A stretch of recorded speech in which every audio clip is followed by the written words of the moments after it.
oracles. Oracle Tim here from Oracle Investments. Thank you all for being here. Before we get started, I've been working on some volume struggles here. You know, a bunch of my clips, some are loud, some are quiet. I've been working on that.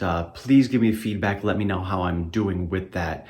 Some of my morning videos are quieter because I'm trying to keep my voice down for my neighbors. But I'm trying to tweak volumes here. Please let me know. I'm trying to get this because I know it's a huge pain in the butt. Like when I'm watching a movie and I got to turn volume up and down, I get it. I do, and I don't want to be that guy to you guys. So let me know. Give me that feedback. I'm really working hard on that to make sure it's straight. Other than that, I appreciate you all for being here. Thank you for subscribing. If you have not, please do so now. Like this video. Every comment and feedback you give me is greatly appreciated. I love them all. It's really helping me grow the channel. Otherwise, we will get into this. And just quickly before we get started, I do go onto public.com to invest for my son. Every time he scores a goal in soccer, I invest $5 into Tesla. Every time he gets an A on his grades or improves his grades, I invest another $5. If you would like to get $70, up to $70 worth of free stock through public.com, check the link in the description below. You'll get up to $70 worth of free stock. So will we for my son's future fund, and we'll enjoy that. Thank you very much. And here's the video.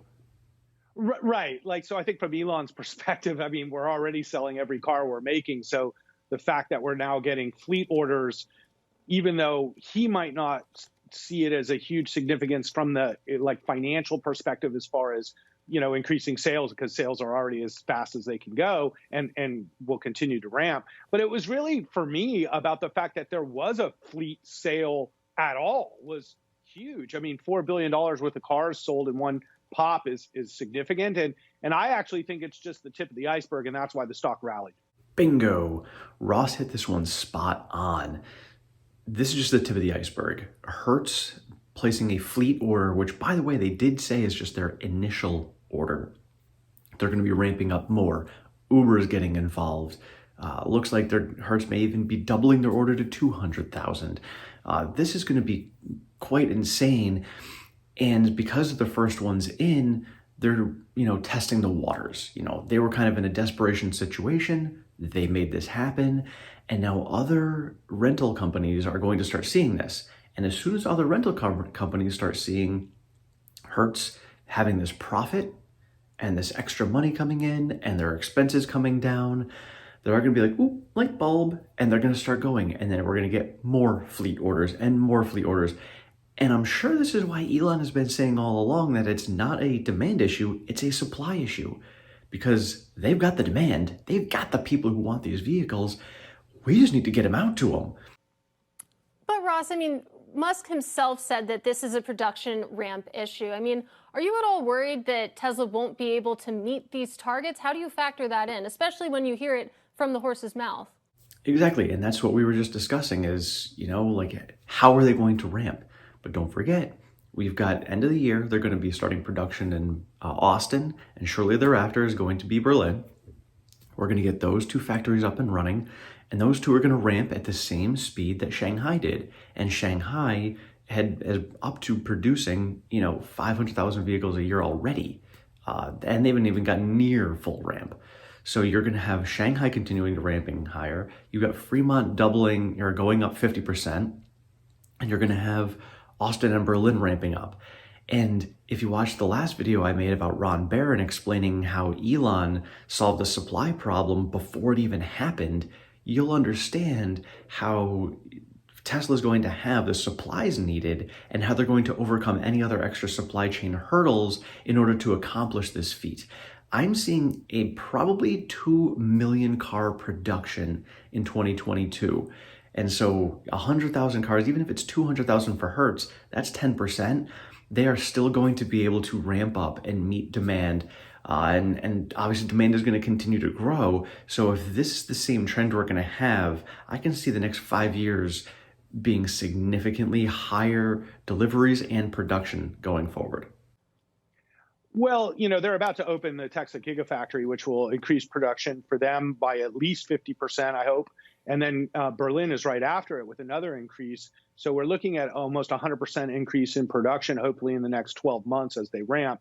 So I think that supply of cars for the short term and medium term are pretty much sold. But, with the new ramping coming, there's a certain level of execution risk with Tesla. But with that, I've gone through this with them many years. They'll have lots of problems and then they'll solve them, and things will be great in 12 months as they get these factories open.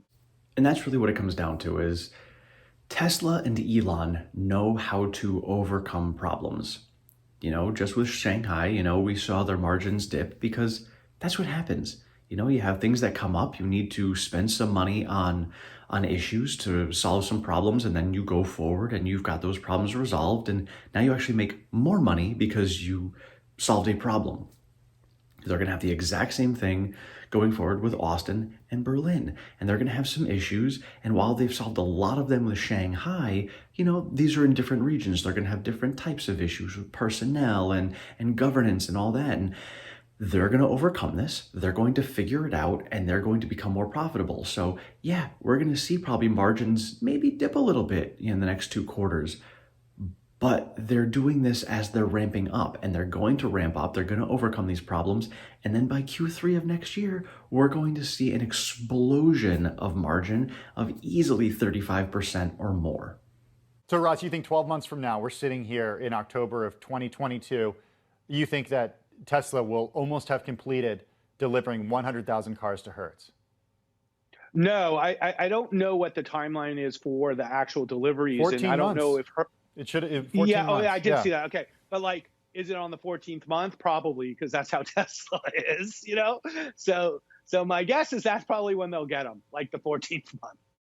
Let me know in the comments below what you think the timeline will be for Tesla to roll out all 100,000 vehicles to Hertz.